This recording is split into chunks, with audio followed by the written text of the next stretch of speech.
क्या आप जानते हैं कैसे और क्यों समुद्र में डूबी थी श्री कृष्ण की द्वारिका नगरी?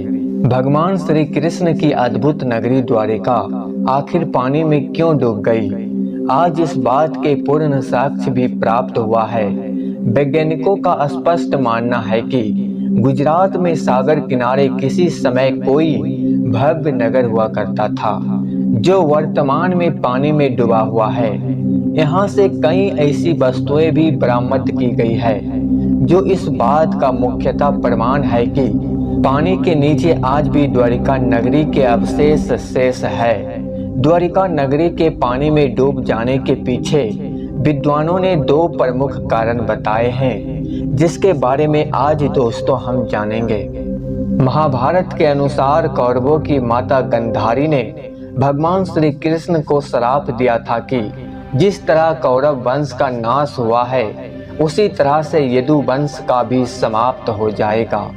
पौराणिक कथाओं के अनुसार भगवान श्री कृष्ण का जन्म मथुरा में हुआ और उनका बचपन गोकुल में पूरा हुआ था। कंस का वध करने के बाद सभी यदुवंशियों के साथ उन्होंने द्वारिका नगरी बसाई।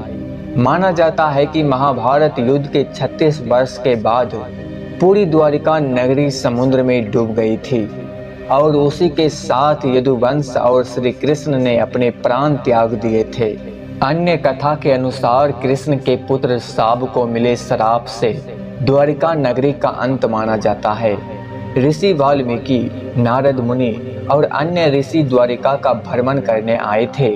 तब शाब उनका उपहास करने के लिए गर्भवती स्त्री का रूप धारण करके उसके पास गया। इसका पता ऋषियों को लगा और उन्होंने शाब को श्राप दिया कि उसकी कोख से मुसल उत्पन्न होगा, जिसके कारण पूरे यदुवंश का नाश होगा। राजा अग्रसेन को इस बात का पता चलते ही उन्होंने मुसल को समुद्र में फेंकवा दिया।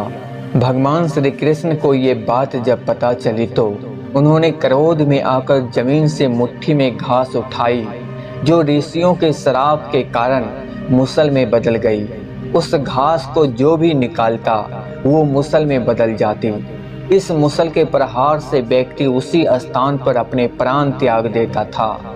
इसी तरह यदुवंश और अंधक, भोज, सिनी और वृषिण वंश के साथ साथ भयानक युद्ध हुआ और सभी का नाश हो गया।